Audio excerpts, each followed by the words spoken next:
ابھی تک نہیں پتہ چلا ہے، عجیب بات ہے ہیں.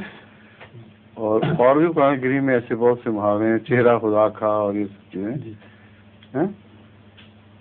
یہ تو اتنا عام سوال ہے کہ کوئی حساب ہی نہیں.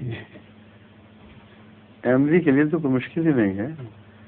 ید طاقت کا معنی رکھتا ہے، اور جب خدا کے ہاتھ یا پاؤں یا زبان کی بات کی جاتی ہے تو سورج سم فرماتے ہیں جہنم میں پاؤں رکھ دے گا اللہ تعالیٰ. تو یہ سارے